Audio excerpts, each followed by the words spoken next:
आज हम लोग यूनिट 2 के तहत भारत में क्रांतिकारी आंदोलन का उद्भव और उसके विकास से संबंधित गतिविधियों पर चर्चा करेंगे। देखिए, स्वतंत्रता आंदोलन में कई प्रकार की धाराएं थी। स्वतंत्रता आंदोलन में कई प्रकार की धाराएं थी जो औपनिवेशिक शासन के खिलाफ भारत को मुक्ति का प्रयास कर रही थी। यानी भारत में जितने भी संघर्ष की धाराएं निकली उनका मुख्य उद्देश्य था औपनिवेशिक भारत को स्वतंत्रता दिलाना। जो अंग्रेज गुलाम थे उनको स्वतंत्र दे। अंग्रेजों की भारत गुलाम था, या ब्रिटिश जो थे उनसे मुक्ति दिलाना, या भारत में विभिन्न प्रकार के स्वतंत्रता संघर्ष की जो आयाम थे उनका एक उद्देश्य था। अमूमन देखते हैं स्वतंत्रता आंदोलन का जब इतिहास पढ़ते हैं तो कई तरह की धारा थी, लेकिन उन धाराओं में एक धारा थी उदारवादियों की धारा थी जो 1885 से 1905 के मध्य रही, जो अनुनय विनय के नीति के सिद्धांत पर विश्वास रखती थी। जो दूसरी धारा थी उसको हम उग्रवादी धारा कहते थे। उग्रवादी लोग हिंसा और बहिष्कार का सहारा लेते थे। और तीसरी जो धारा थी गांधीवादी धारा थी। गांधीयन आइडियोलॉजी थी, वह सत्य अहिंसा सत्याग्रह के मार्ग पर चलती थी। और चौथी धारा थी क्रांतिकारी धारा थी। और पांचवी धारा थी जिसे हम सबाल्टर्न इतिहास में किसान, मजदूर और शोषितों की धारा थी, इनकी समस्या थी। यानी स्वतंत्रता आंदोलन का हम विभिन्न संघर्षों को हम देखने का नजरिया देखें तो कई प्रकार की धाराएं थी। पहली जो धारा थी उदारवादी थे, और जो दूसरी धारा थी उग्रवादी थे। तीसरी जो धारा थी हम गांधीवादी कह सकते। चौथी धारा थी क्रांतिकारियों की थी। पांचवी धारा थी श्रमिक, मजदूरों, आदिवासियों जो इतिहास के हाशिए पर खड़े थे उनकी धारा थी, जिसे हम आज के पन्ने पर उपाश्रित सबाल्टर्न इतिहास के माध्यम से जानने का प्रयास करते हैं। अब हम आज जिस धारा को पढ़ने जा रहे हैं, भारत में क्रांतिकारी आंदोलन क्या है? भारत में क्रांतिकारी आंदोलन का उद्भव।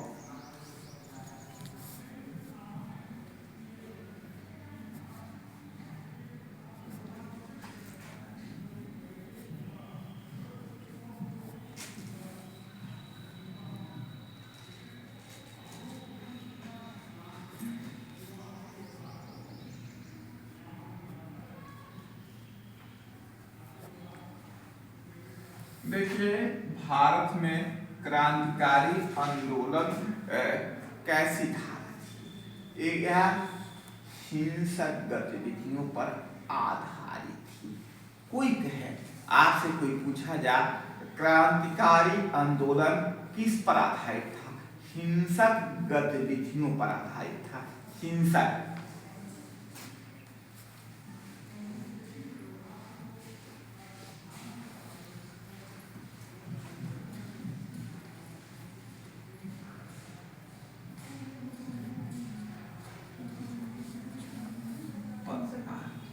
आधारित,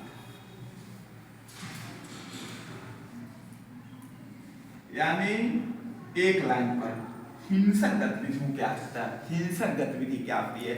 जिसमें भय और हिंसा का सहारा लेकर के भय और हिंसा के माध्यम से अपने लक्ष्य को प्राप्त करना, यह क्रांतिकारी आंदोलन का उद्देश्य था। इसमें हथियार लोग उठा देते थे, लूटपाट करते थे, हिंसा करते थे, यानी इसके बारे में करते थे। यानी हिंसक गतिविधियों पर आधारित थी। और हिंसक का मतलब होता है भय और हिंसा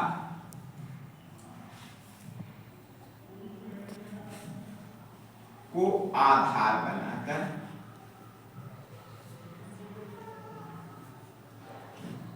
बनाकर भारत को स्वतंत्र कराना था।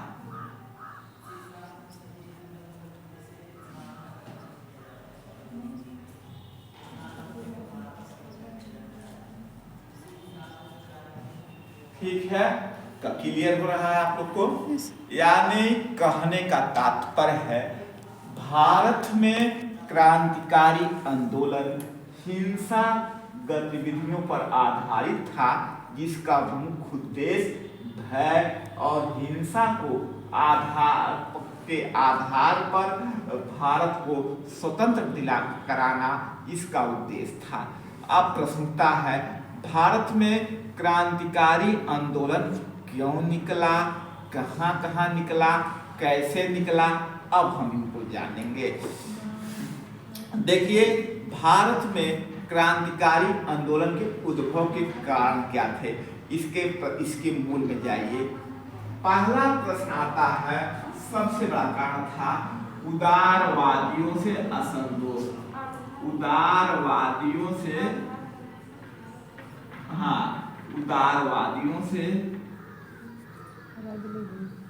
असंतोष।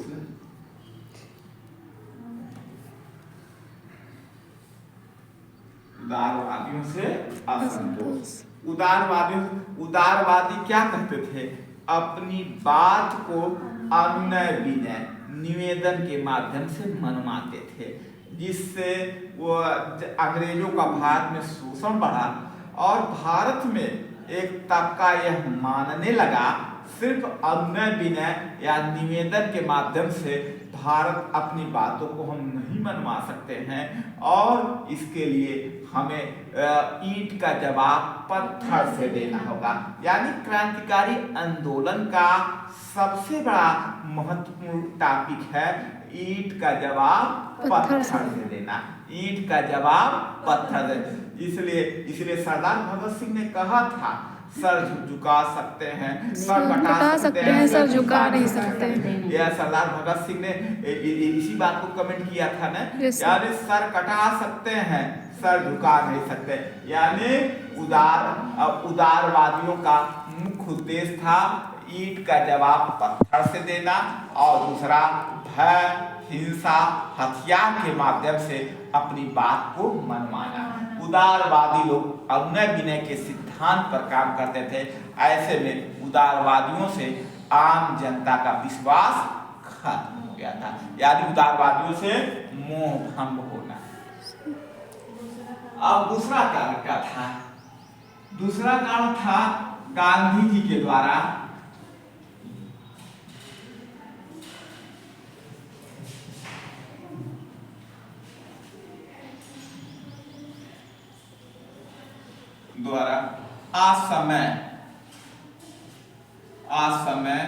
असहयोग आंदोलन को स्थगित करना।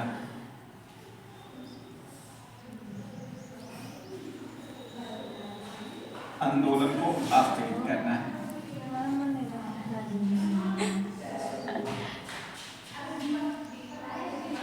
स्थगित करना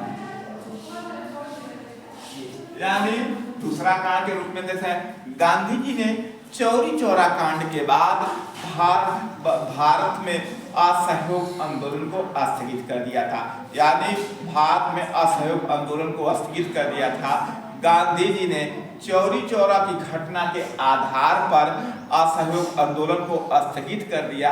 ऐसे में असहयोग आंदोलन से भारत की जनता पीड़ित हो गई और गांधी जी ने असहयोग आंदोलन को, जब यह आंदोलन चरम पर था, जब यह आंदोलन अपनी पराकाष्ठा को छुआ हुआ था, ऐसे में गांधी जी ने राष्ट्रव्यापी सत्याग्रह को स्थगित कर दिया। इससे आम जनता में गुस्सा उत्पन्न हो गया। यानी गांधी जी के आंदोलन की विफलता भी असहयोग आंदोलन के उद्भव के में कारक रही। और तीसरा जो हम कारण के रूप में देख सकते हैं, तीसरा जो कारण के रूप में हम देख सकते हैं, तीसरा कारण के रूप में देख सकते हैं, देख सकते हैं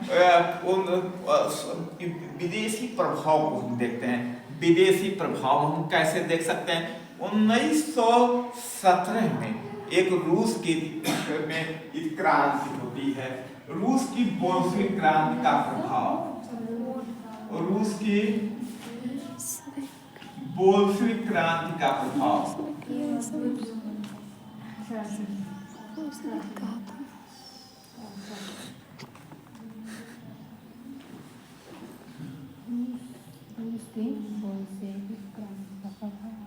रूस में बोल्शेविक क्रांति और रूस की बोल्शेविक क्रांति यह 1917 में होती है। कब होती है?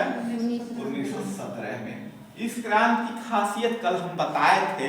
1917 की रूसी की बोल्शेविक क्रांति ने दुनिया को एक संदेश दिया। लेबर क्लास, मजदूर क्लास का भी व्यक्ति शासन की सत्ता पर बैठ सकता है।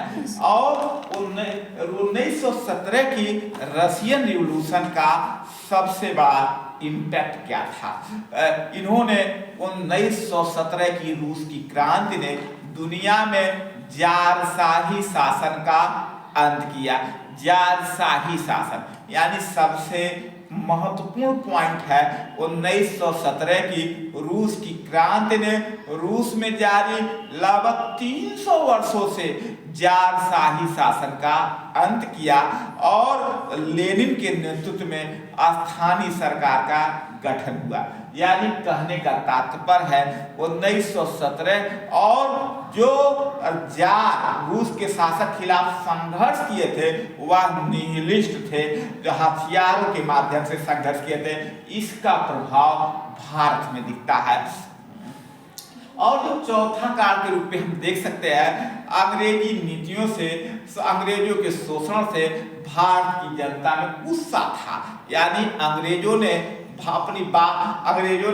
भारतीयों के साथ सामाजिक, राजनीतिक, आर्थिक रूप से शोषण किया। उसकी प्रतिक्रिया के रूप में भारत में क्रांतिकारी आंदोलन निकला। यानी क्रांतिकारी आंदोलन के उद्भव के पीछे बहुत सी परिस्थितियां जिम्मेदार थी। एक तरफ हम उदारवादियों से असंतोष देख सकते हैं। गांधी जी के द्वारा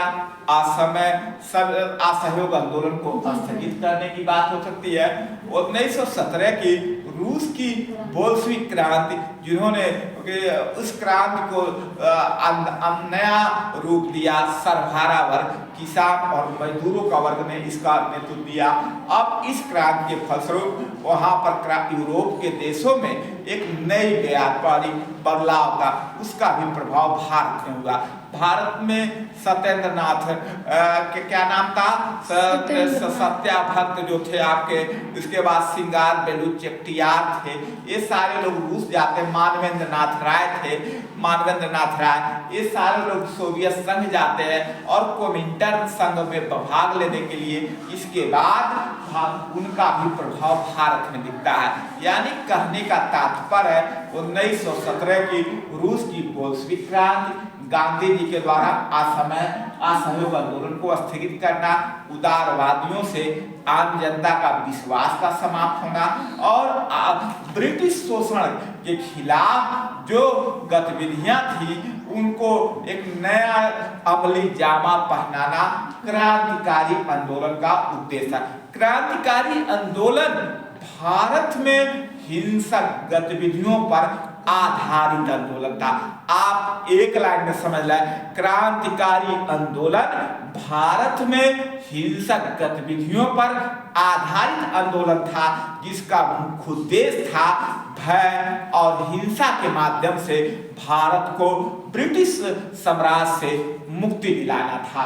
यानी कहने का तात्पर्य है क्रांतिकारी आंदोलन का मूल थीम था हिंसा, हथियार, भय के माध्यम से भारत को औपनिवेशिक साम्राज्य से मुक्ति दिलाना। अब प्रश्न उठता है क्रांतिकारी आंदोलन का कहां अस्तित्व में आया? इसकी सबसे बड़ी भूमि थी बंगाल, दूसरी भूमि थी क्या? महाराष्ट्र, मुंबई, और तीसरी भूमि क्या थी? पंजाब। और पंजाब के साथ साथ उत्तर भारत के क्षेत्र में क्रांतिकारी आंदोलन बहुत चरम रूप लिया। एक थे, आप लोग जानते होंगे, बारिंद्र कुमार घोष साहब, जिन्होंने अनुशीलन समिति बनाई थी। ये बंगाल के कुछ क्षेत्रों में कार्यरत थे। और आप जानते होंगे बीडी सावरकर का नाम सुने, विनायक दामोदर सावरकर, जो दक्षिणपंथी विचारों से ताल्लुकात रखते थे और इन्होंने भारत में क्रांतिकारी गतिविधियों को चलाने के लिए अभिनव भारत नामक संगठन का निर्माण किया था। अभिनव भारत, और इसके साथ साथ महाराष्ट्र में बंबई प्रेसिडेंसी में जब 1897-98 में जब भीषण रक्तपात हुआ, उस समय प्लेग की बीमारी वहां फैली हुई थी और वहां के तत्कालीन कमिश्नर के द्वारा वहां पर प्लेग की बीमारी पर जहां अंग्रेजों को भारतीय जनता का सहयोग करना चाहिए, वहां पर गोलियां चलाई गई। इसलिए बालकृष्ण चापेकर तथा दामोदर चापेकर ने व्यायाम मंडल जैसा क्रांतिकारी संगठन बनाया था। यानी महाराष्ट्र में चापेकर बंधुओं ने क्रांतिकारी संगठन की नींव रखी। इसके साथ साथ सावरकर ने अभिनव भारत संगठन बनाई और इसके बाद वारिंद्र कुमार घोष से लेकर के क्रांतिकारी अनुशूलन समिति जैसे संगठनों का निर्माण किया। अब इसके बाद जब 1920 में खासतौर से जलियांवाला बाग कांड के बाद जिस तरह गांधी जी ने भारत में असहयोग आंदोलन को स्थगित किया, आरंभ किया, उसके बाद स्थगित किया, ऐसे में उत्तर भारत में क्रांतिकारी आंदोलन नए सिरे से जन्म लिया। जिसका कर्ता धर्ता, जिसके कर्णधार आप कह सकते हैं, जिसके कर्ता धर्ता, जिसके कर्णधार वह कह सकते हैं सरदार भगत सिंह थे, सुखदेव थे, राजगुरु थे, राम प्रसाद बिस्मिल थे, जिसके कर्ता धर्ता थे। यानी कहने का तात्पर्य है गांधी जी के द्वारा चौरी चौरा की भीषण कांड के बाद जिस तरह भारत में नए क्रांतिकारी आंदोलन ने जन्म लिया, उन क्रांतिकारी आंदोलन का में सबसे बड़ा नाम सरदार भगत सिंह का जाता है। सरदार भगत सिंह के बारे में आप लोग सभी लोग जानते हैं। सरदार भगत सिंह के ऊपर वैज्ञानिक प्रभाव था, आधुनिकता का प्रभाव था। सरदार भगत सिंह के बारे में अभी कौन बनेगा करोड़पति में सवाल पूछा गया था। भारत का कौन सा क्रांतिकारी जिन्होंने लेनिन की जीवनी पढ़ा था, सरदार भगत सिंह थे। आप लोग जानते हो सरदार भगत सिंह, लेनिन जो सोवियत संघ का नेता था, उसका नेता था। लेनिन ने सरदार भगत सिंह की जीवनी का प्रभाव सरदार भगत सिंह को मात्र 23 साल की उम्र में फांसी की सजा दी गई थी। आप लोग सभी लोग जानते हैं सरदार भगत सिंह को मात्र 23 साल की उम्र में फांसी की सजा दी गई थी। कितनी उम्र थे? 23 साल। आप लोग से 2 साल के बड़े, 20-21 साल के आप लोग होंगे। 23 साल की उम्र में सरदार भगत सिंह को फांसी की सजा दी गई थी। अब सरदार भगत सिंह की पृष्ठभूमि, वहां पर उनके घर में क्रांतिकारी लोग थे। पिता किशन सिंह थे, माता विद्यावती को थी। ऐसे में सरदार भगत सिंह का जो पृष्ठभूमि थी वह क्रांतिकारी गतिविधियों से निकला था। और जब 1919 में जलियांवाला बाग कांड हुआ, जिसमें 3000 से ज्यादा भारतीय लोग वहां नरसंहार के मौत के घाट शिकार होने लगे, ऐसे में सरदार भगत सिंह की उम्र मात्र 13-14 साल की थी। उस समय इनका हृदय पिघल गया। लाहौर के डीएवी कॉलेज से अपनी पढ़ाई छोड़ करके क्रांतिकारी गतिविधियों में कूद पड़े। प्रारंभ में सरदार भगत सिंह गांधी जी के अनन्य समर्थक थे। फिर बाद में जिस तरह चौरी चौरा के हादसा के बाद गांधी जी ने असहयोग आंदोलन को स्थगित किया, उससे सरदार भगत सिंह बेहद दुखी हुए, क्रोधित हुए और उन्होंने नए रास्ते पर चल पड़े। उन रास्तों को नया जान देने का काम सरदार भगत सिंह ने किया। सरदार भगत सिंह के साथ साथ सुखदेव ने किया, राजगुरु ने किया, राम प्रसाद बिस्मिल ने किया, राजेंद्र लहरी थे, मनमथ नाथ गुप्ता थे और इसके साथ साथ और भारत में क्रांतिकारी थे, जिन्होंने उत्तर भारत में क्रांतिकारी आंदोलन को एक नई दिशा, नया पैगाम दिया। यानी कहने का तात्पर्य है उत्तर भारत में क्रांतिकारी आंदोलन को सही रूप से सही धार देने के लिए नई दिशा चल पड़ी। अब हम लोग इनका काम क्या था? लूटपाट करना था, हिंसा करना था, अंग्रेजों को भय दिखा करके अपनी बातों को मनवाना था। क्रांतिकारी आंदोलन वैज्ञानिक पद्धति पर आधारित आंदोलन था। मेरा विश्लेषण, मैंने अपने दिमाग से, अपने लोगों से मैंने सोचा, मैंने अध्ययन किया। क्रांतिकारी आंदोलन आधुनिकता और वैज्ञानिक पद्धति पर आंदोलन था और जिसके मूल में हिंसक गतिविधियों के माध्यम से भारत को ब्रिटानी साम्राज्य से मुक्ति दिलाना था। और इसका प्रभाव प्रारंभ में महाराष्ट्र, बंबई के तथा बंगाल के क्षेत्रों पर देखा गया। धीरे धीरे 19वीं सदी के प्रारंभिक दशकों में यह पंजाब तथा उत्तर भारत के क्षेत्रों में व्यापक रूप से फैल गया। यानी कहने का तात्पर्य है, क्रांतिकारी आंदोलन भारत में हिंसक गतिविधियों पर आधारित था जिसके मूल में ब्रिटानी साम्राज्य को स्वतंत्रता दिलाना था। सरदार भगत सिंह के ऊपर अक्सर चर्चा किया जाता है।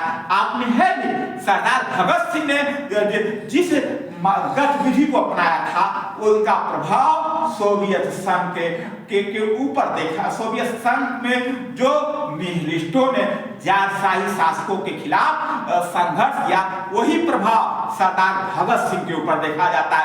सरदार भगत सिंह के बारे में बहुत चीजें कही जाती है। वह सरदार भगत सिंह के ऊपर एक वैज्ञानिक दृष्टिकोण का प्रभाव था। उन्होंने अपनी किताब लिखा है, मैं नास्तिक क्यों है, उनके बारे में बताता है वो आदमी, वह बंदा बताता है।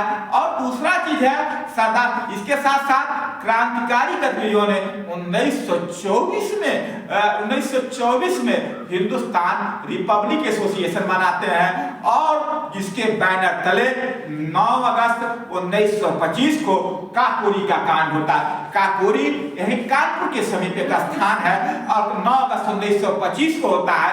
काकोरी में क्या होता है? काकोरी कांड में एक चलती हुई ट्रेन थी, उसमें लूटपाट होती है और हिंसा होती है और सरकार का खजाना लूटा जाता है। और इसके बाद इसका प्रभाव क्या होता है, इन पर इसके बाद एक मुकदमा लोगों पर चलता है।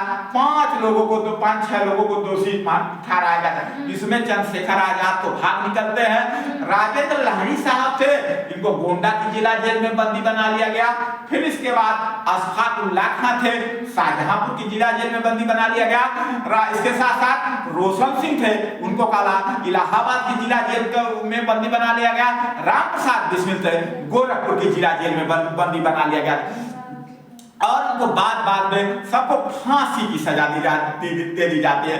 लेकिन तब पर भी भारत में क्रांतिकारी आंदोलन जीवित रहा और इसके बाद क्रांतिकारी आंदोलन जीवित रहा। इसके बाद और क्या प्रभाव दिखा गया, 1929 में असेंबली कांड हो जाता है और अंग्रेज अधिकारी सैंडर्स की हत्या हो जाती है, जिसके अभियुक्त होते हैं सरदार भगत सिंह, सुखदेव और राजगुरु। 1929 के दौर में असेंबली कांड होता है जिसके दोषी सरदार भगत सिंह, सुखदेव और राजगुरु को दोषी माना जाता है। और इसका परिणाम यह निकला, इन तीनों को फांसी की सजा दे दी गई। 23 मार्च 1931 को सैंडर्स की हत्या और असेंबली बम कांड के अभियुक्त होने के नाते सरदार भगत सिंह को फांसी की। आज इतिहास के पन्ने पर यह दिन बड़ा काला दिन था। 23 मार्च का दिन बड़ा काला दिन था, जिस दिन 23 वर्ष की उम्र में सरदार भगत सिंह को तथा 2 सहयोगियों को फांसी की सजा दी गई थी। अब प्रश्न उठता है, अक्सर सवाल उठते हैं, क्या गांधी जी उस समय भारतीय राजनीति के हीरो थे? क्यों गांधी जी ने सरदार भगत सिंह को बचाने का प्रयास नहीं किया?